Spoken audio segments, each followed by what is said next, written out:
Ladies and gentlemen, this is the Golden Shovel Wrestling Podcast, and it is finally time for an origin story. That's right, we are finally digging into the biggest burials, the biggest storyline blunders in WWE history. Now, we'll preface this by saying they'll more than likely be in our time as wrestling fans. Let's just jump straight into it.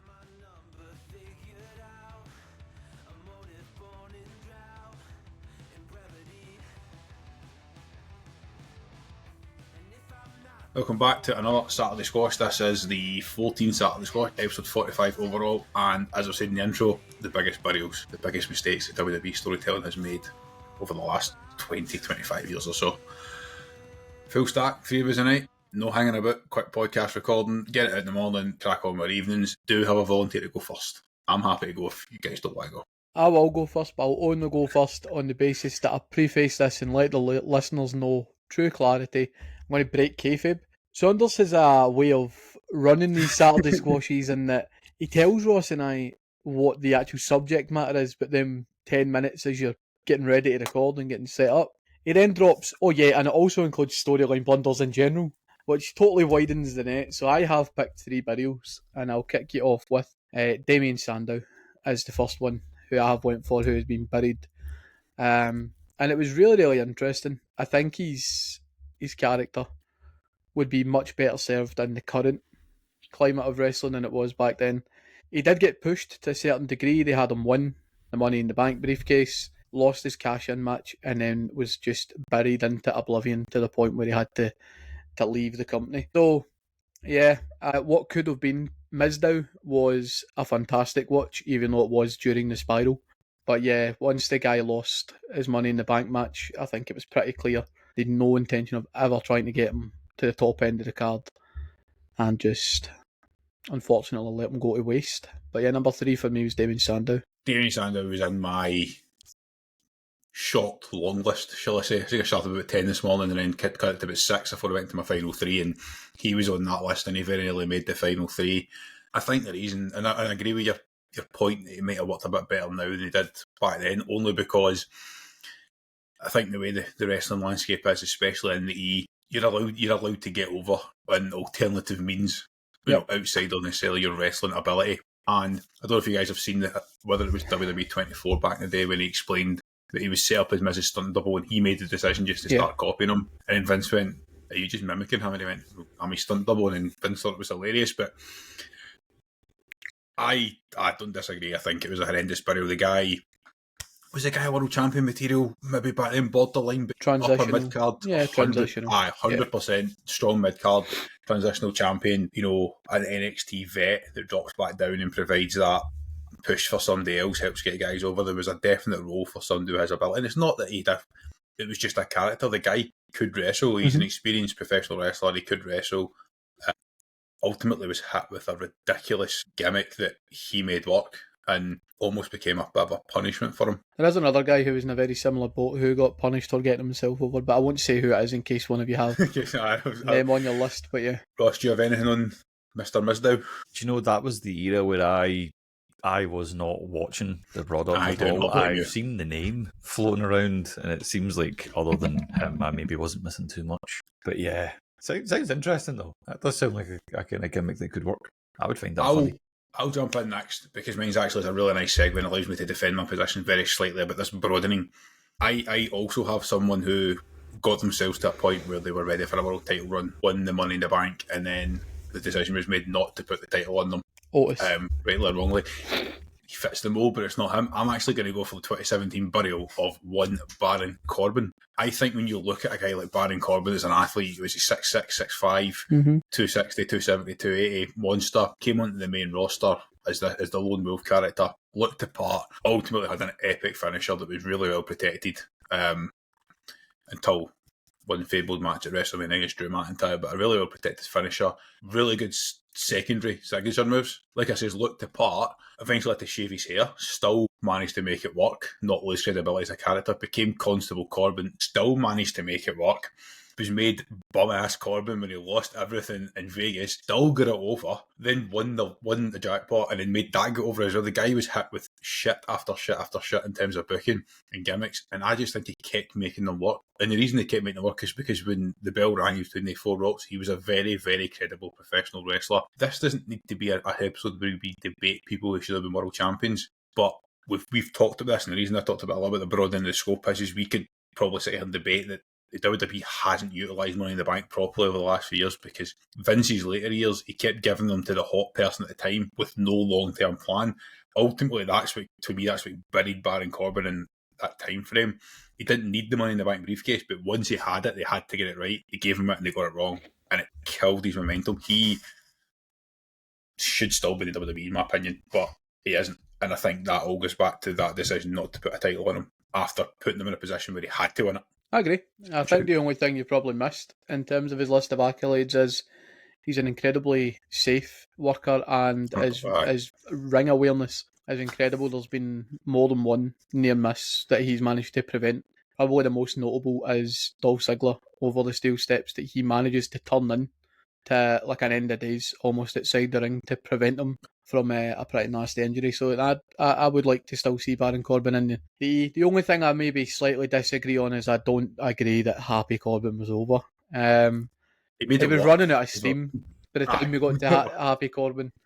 But yeah, the Lone Wolf was primed to be a world champion. Epic music as well, epic entrance. I still have his music. I still have his music on my playlist on Spotify. It is an absolute tune. It's a shame. I totally agree with your in-depth analysis there. I probably covered it when said he was a good professional wrestler, but you're right. In terms of breaking it down, he was as good as there was in terms of being a professional looking after the other guys in the ring. Who can forget his hot feuds with guys like Kalisto as well? What a man. Of that time, him and Lacey Evans or whatever her name was actually. Remember that? They formed a formidable team. I know. Wonder if they're still collabing. Google it. Don't know where that would be. I'm not Googling that. Lacey Evans collabs. Oscar, we'll throw it to you. Any comments on Baron Corbin, or are you going to segue straight into your first pick in this? I remember a little bit of Baron Corbin, to be fair, and thought he was only okay. I don't know. He never really resonated with me too much. It's funny, you talk about Baron Corbin like we talk about guys like Simon Dean. Like, see guys like right in the midst of the mid 2000s. I love how you reminisce on like the 2016. I like it. Yeah, it's good. I know. But one that I do remember actually a bit better, just because it was so shocking, was actually one that I'm going to introduce is the treatment of after a 6-month reign where Kofi Kingston lost that WWE title inside, I believe, 9 seconds. I think it was 7 seconds bell to bell, but yeah. Mental. 11 years on to get there. Has that big WrestleMania moment. A reign that people were kind of behind, and it might have been a reasonable shout to change it. Kofimania was so good, man. To then treat it like it was nothing, and then you could probably argue that's been the beginning of a very slow beginning of the Yanks. Obviously, the New Day was still over for a bit, obviously, right? But yeah, a shame that a guy who'd gave that much to business was treated like that. I think that's, though to be fair, he's still in it, so I suppose maybe it wasn't the worst thing in the world for him. But yeah, I think that was a bit shitty. Bad taste in your mouth. You know what's really interesting on that point? I had a member of the New Day on one of my original lists, but actually was Big E.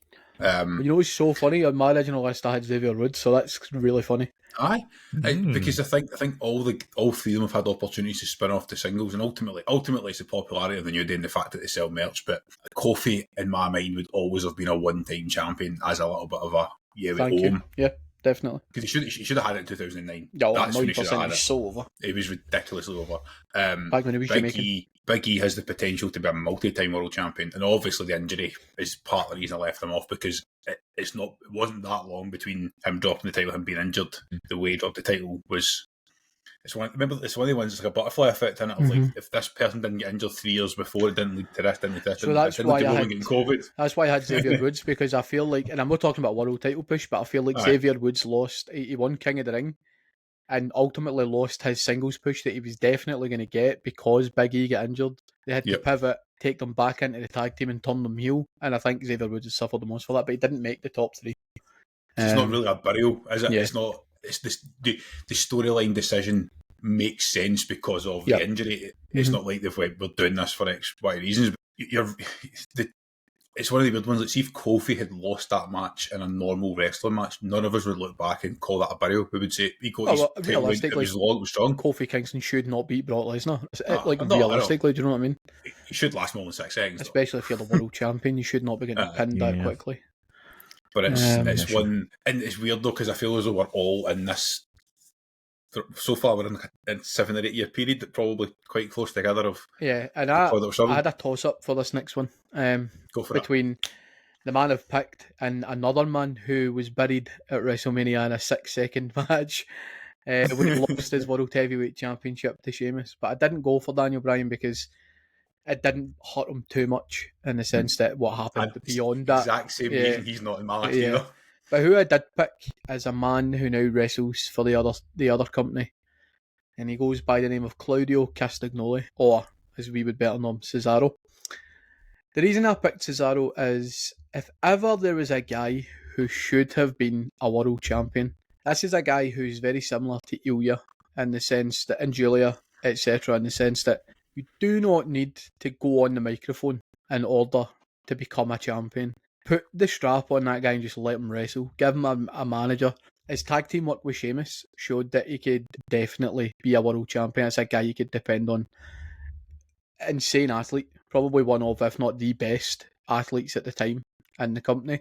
And I think that the fact that he was European held him back considerably at the time. And it's a guy who they missed chance after chance to move in to the main event scene to the point where he left for other endeavours, unfortunately. But the guy's work in the bar, in particular, really showcased the work he put in with a former world champion in Sheamus. And it did not matter who he was in the ring with, you were guaranteed a banger, as Sheamus would have put it. So for me, I feel like Cesaro was a guy who never got the push that he deserved. I would probably argue he's the biggest, in my opinion, that I would have loved to have seen get pushed and didn't. And there's loads and loads of names alongside that, like Xavier Woods, and I'll try not to say too many very obvious ones, but he's No My Feelings and Matt Hardy. He should have got the push back in the early to mid 2000s, but not in terms of the guys that I wanted to see get the push. It was close between Cesaro and Val Venus, but I picked Cesaro. You're right about him being an absolute monster athlete though, because the guy was a powerhouse. He could jump the ropes for a standing start. I'm going to try and listen to everything and give the balanced approach and say that the fact that he's went to the other place and never ascended to a world title means that maybe there's more to it than we're seeing. At that time, in the there wasn't. He was so over. The Cesaro section was never mad. Enough. So crazy. It was so mad. And during his time with Sheamus in the bar, we saw him live at the Raw taping in Glasgow. He was fine on the mic. Yes, he had an accent, but he couldn't speak English. He just had an accent. It works in European crowds. He was funny. It works in European crowds, though. Maybe it's an impossible to argue. And again, there's different levels to this. There's people who were world champions, like Kofi Kingston, whose momentum was halted, and there's people who you're sitting there going, "You should have been a champion." And the fact, and I've said this all the time, and if I'm going to add to the burial by throwing in a storyline blunder to back it up here, Daz, and say that pairing him with Paul Heyman was absolutely perfect until Paul Heyman had to talk about Brock Lesnar for the whole time.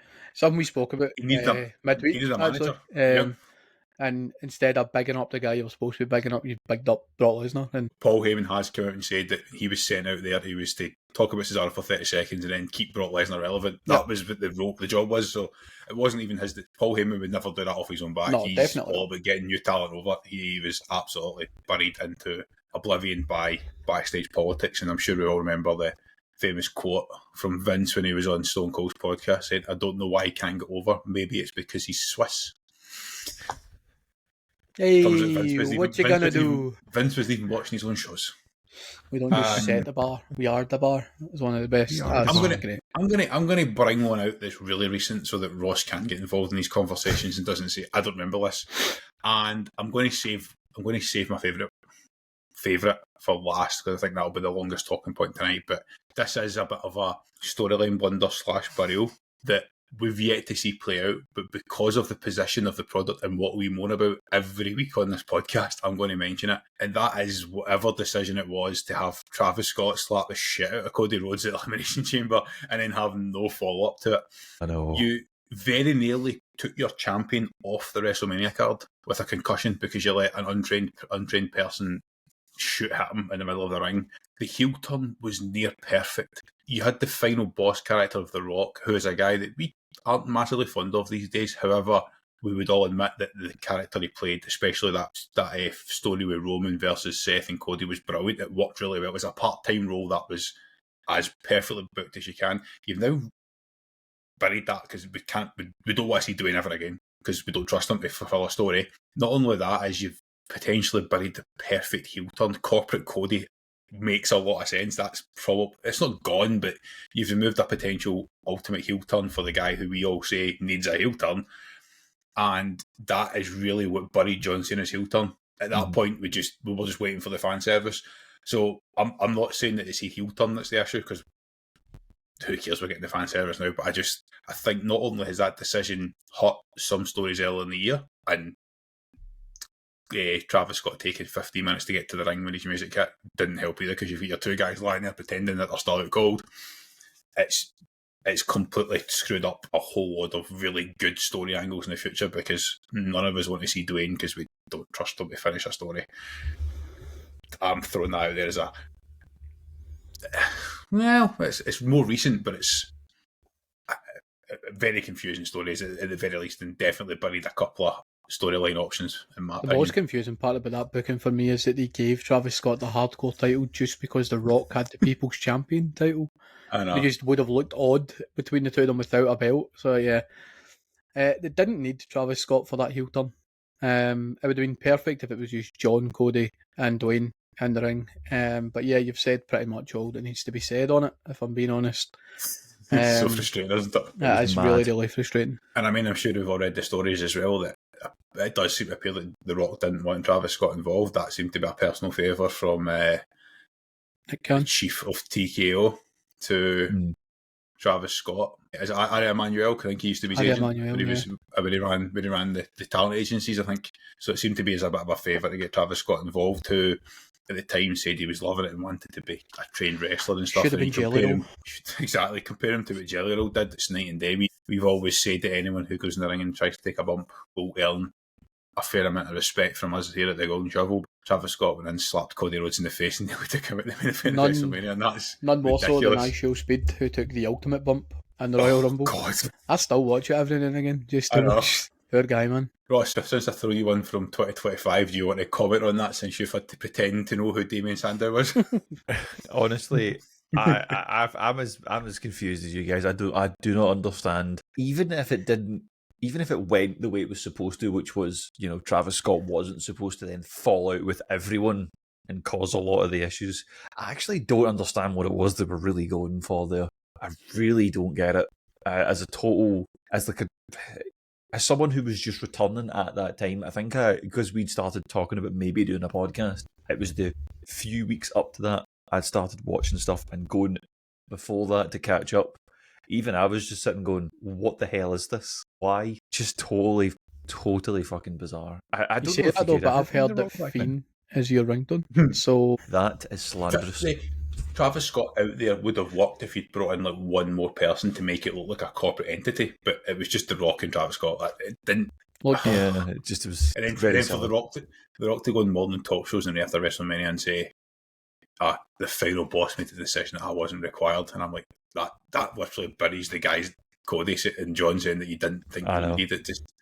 The whole thing was totally confusing. But it was anyway, Ross, number 2 for you in this list. I'm going to say the thing that we're all thinking, and we all kind of know, but I think we probably didn't want to say it in this. I'm just going to bring it up as a nice and easy one. We're going to go super current day. It is actually going to be the fact that Julia's entire main roster run is going to be just a very quick thing that I'm just going to chuck in there of how did they manage to ruin someone so... Well, we know exactly how they managed to ruin someone so convincing, but why did they want to ruin someone so convincing? Just terrible booking, but we're all in agreement in that. That's not a shock if you've been listening to the Golden Shovel over the last few weeks and months. This will not be a new opinion to you folks at home, but definitely worth bringing up of nonsense. Why? Full stop. That's we could just refer people to every episode that we've filmed in the last six weeks, but not only has Julia been buried, that US title now is almost worthless. I know, it needs built back up big time. It needs built back up big time. And that's, obviously we have high hopes for Chelsea Green in that role, but I'm totally with you. There's no much they can be said other than you have a very, very good in-ring wrestler who's not been allowed to have in-ring wrestling matches. I know. And has been paired with a manager who makes no sense. Agreed. Make it make sense. Final round, I've got a feeling we may all have the same, or we have two of the three. No? Mine's pretty different. Mine's pretty different. I'm interested. Mine's is way out of left field. I'm going to take it to the women's division. Mine's is way out of left field. And this person has been forced to leave the company not once. Well, they've been forced to leave once and left of their own accord once. The one where they left of their own accord is probably one of the most awkward bits of booking I've ever seen. 2011, there was a Divas Battle Royal to determine the new number one contender for the Divas Championship. And as they were getting in the ring, they could see this competitor smiling in the background, which immediately made viewers think, why is this person so happy? Within 60 seconds, this person eliminated themselves from the Battle Royal, walked up the ramp and walked out on the rest of their WWE contract because the word from outside was to get out of there as quickly as possible. This woman is one of, if not the best technical women's wrestlers, is now part of WWE through a partnership and can be seen on regular TV now. Especially at the time, in terms of wrestling ability, there were very few who could get in between the ropes with this person and put on a performance. And I think that they massively, massively missed an opportunity. Now, it goes without saying, it's a little bit of an elephant in the room when it comes to Vince's booking from mid 2000s to mid 2010s. People of colour did not really stand a chance when it came to getting proper pushes. The only one who was consistent was Shelton Benjamin with the IC title. Gail Kim, in my opinion, is one of the biggest travesties that the E have ever went through, and not pushing her. I don't know if it's because she didn't fit the build. I've said it many times about Jade Cargill would be a 10, 12-time world champion if she wrestled in Vince's era, but I don't know if it was the build, or I don't know if it was more political than that backstage. But Gail Kim, as a technical wrestler, could have out-wrestled anybody in that division with one arm tied behind her back, and it is a travesty that she was forced to leave the company not once but twice.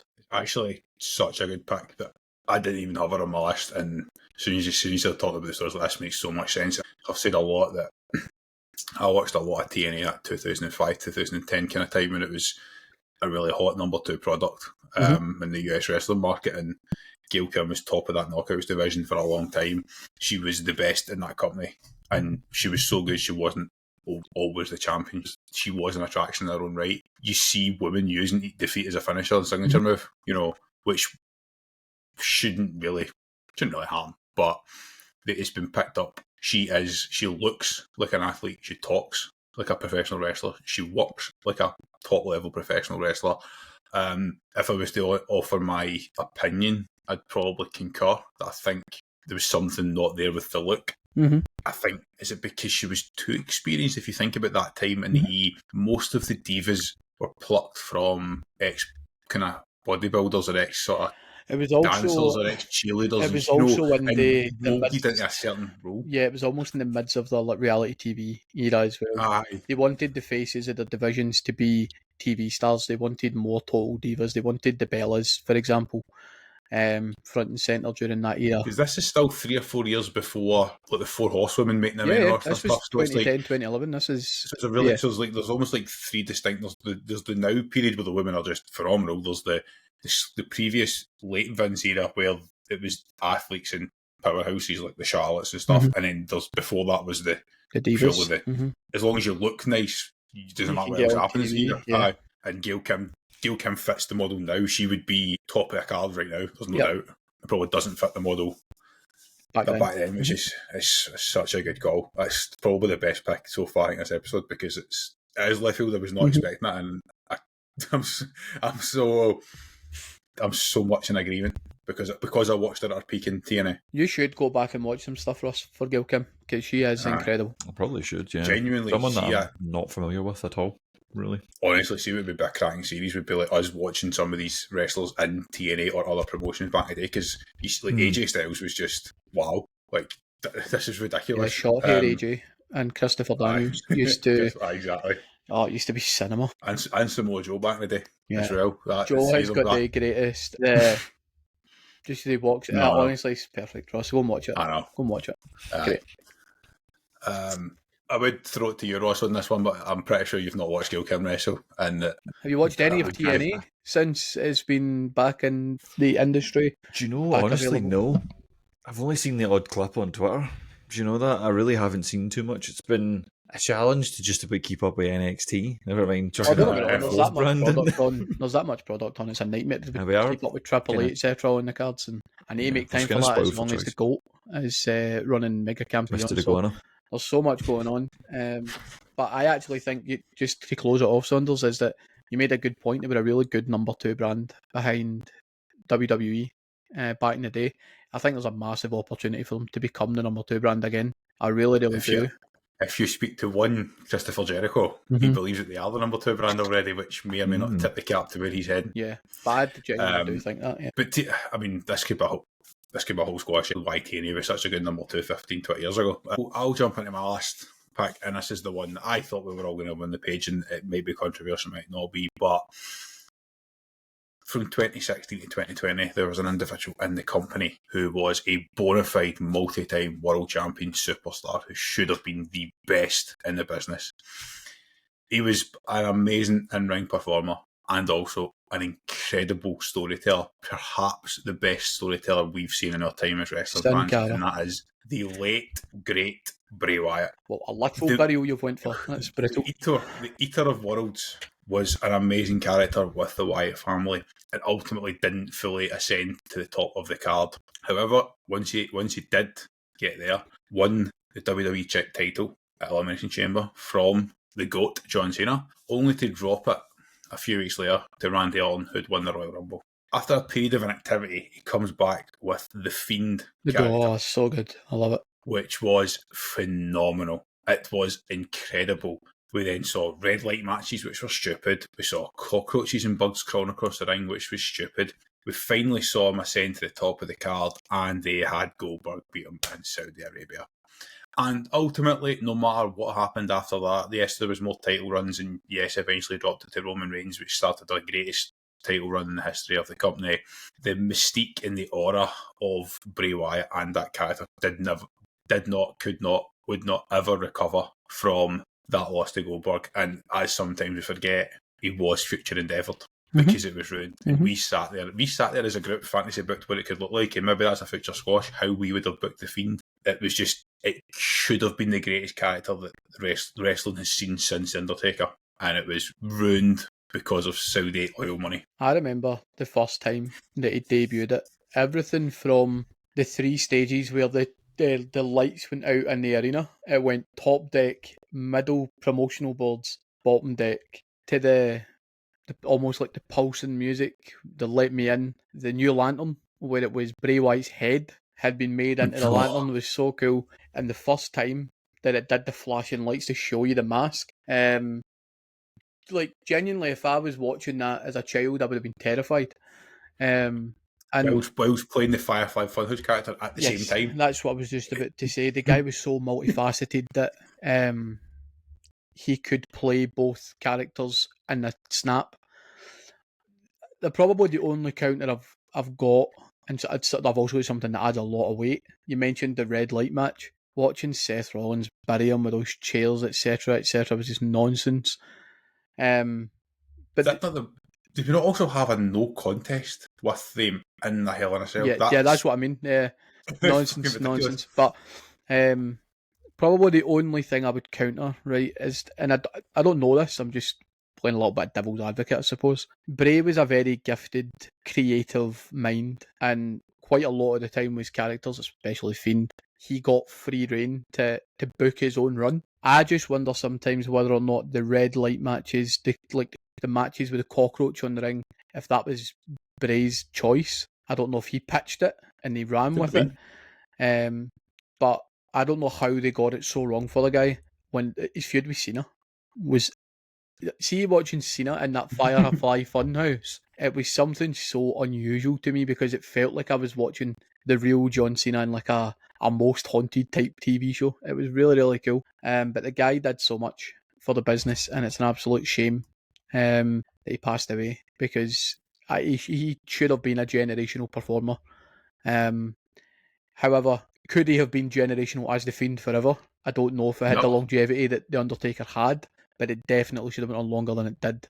But again, Bill Goldberg ruins careers, so what chance have we really got? I mean, maybe in a few months' time we're sitting here doing a deep dive into the highs and lows of Bray Wyatt's career as part of his inevitable Hall of Fame induction, is what I'm certainly hoping for, because I could sit and talk about him for the next 20 minutes. Definitely. It's Friday night and we want to play Counter-Strike. Roscoe, final pick. Go for it. I'm going to throw one out here that's a little bit of an interesting one, which would be, is actually someone that came up recently on one of our episodes that we've done, which then led to me doing some digging. And then when this episode came up, I was like, oh, okay, interesting. His entire run of WWE when he came, Sting, I actually kind of think they kind of fumbled that big time a little bit. I'm intrigued. Go on. Finally comes to WWE, loses that match against Triple H that kind of became about like WCW versus WWE, even though that was settled decades prior and he won that. Then he just kind of lost to Seth Rollins and retired. Like, what? And then obviously came back again because he's Sting and he's retired about 1,700 times anyway. But like, why? Because as you said at the time, everyone was looking forward to him coming back, wanted him in the E, and then he did, and then it was kind of, they just turned up, waved, and left. I'll go first, Saunders, because no, it's not that. It's because there's a varying like grasp of. Because see, to me, see if I was Ross, that would have made no sense to me either, right? Because he's not watched the product as long as I've watched it, but you've watched it longer, so I'll go first. In the sense that, see what we're getting with Cena right now in the fan service. That's what that NWO and DX piece was all about at WrestleMania, in the sense of they were just given like the chance to see NWO Hogan again was massive. I watched it and I thought, yeah, this is great, but like I don't really care who wins, because again, it's not my era, it's Saunders' era more. But to be able, for me, as somebody who started watching wrestling towards the end of that kind of stuff and into the newer ruthless aggression-ish type thing, it was kind of cool for me to get a taste of what the people before me were actually really, really into. But with the benefit of hindsight, I'm actually really glad I got to see it, because of, unfortunately, Scott Hall, etc., passing away. And it was really cool for me to get a chance to actually watch them live and in the moment. But I, like you, was a bit confused when they brought Sting back, because I didn't really know where the booking for Sting was. I thought it was a one and done. That's what I thought. I thought it was one and done with Taker or Triple H, but it wasn't really. It was a bit kind of in and out. But yeah, it didn't make total sense to me. I understand why it was confusing for you, 1,000,000%. But this old man in the middle of our screens will be able to it'll make so much sense to him. It makes sense in the era that it doesn't make sense. Now, the issue you've got with the NWO is that we're all ex-WWF guys, which means that it's hard to pitch them as the faces of WCW in that type of scenario. It was the issue that the whole invasion angle had, which could be a whole burial topic itself, and they had to move Kurt Angle and Stone Cold to the invasion team because the top WCW guys didn't come across to the Fed at the time. Sting feuded with the NWO for years. It made no sense that the NWO would have his back. That's the issue I have with it. But I actually agree with the wider point that they fumbled the icon. They fumbled an attraction. They could have had him as a top-tier part-timer for a few years. Instead, they should have had a match with Taker. He should have probably wrestled John Cena at some point. He should have had a feud like with Seth Rollins. Probably could have or should have won the title if MD agrees. Go back and watch an episode on guys who should have won the WWE title at some point. It wasn't it was a fumble. That's kind of what I would have classed as. But he had that knee injury, didn't he? The buckle bomb done his knee in, and that probably killed it. It was a very surreal time to be watching the product, to be honest. We were booking guys that old at Mania against each other anyway, without another 4 for either side coming out at ringside. Just really, really odd watching Billy Gunn and Scott Hall going at it. It was just so bizarre to me. I enjoyed it, and it was a nice wee nod for all the guys who would have been bored to death with the product at that time if they came from the old era. They would have absolutely hated most of that WrestleMania, if I'm honest. So it would have been cool for them. But it was nice for me, personally, to see guys like Scott Hall and Hollywood Hogan, etc. So And again, watch Sting's run in TNA 2005, 2010, 11, 12. He was phenomenal. He was so good. That's how to book a part-time Sting. It's one of the only good things about AEW, in my opinion, was his work with Darby Allin. Don't get me wrong, it got a bit weird towards the end a couple of months ago, but the original booking we having Darby Allin was really, really good for the sporadic stuff I've seen of it. But yeah, Sting's a good shout. I like it. And with that, we've amazingly managed to pick 3 each that are different. So I'll throw in one honourable mention to round off as a nice top 10 and say that the ultimate burial of Finn Balor's demon was absolutely shocking, disgusting, and completely ruined another great character. However, do you mean he is now a stuffed toy called Demonito? Called Finn Balor. And that makes it a nice even 10. That is it for this week's Saturday Squash. We have finally done the origin story and dug into why we like talking about this and why we like looking at burials and confusing storylines in the WWE. Next week, we're kicking off the first long list as we head towards our end of year awards, the Golden Chevaliers. Take it easy, guys. We'll see you Wednesday for the usual pod.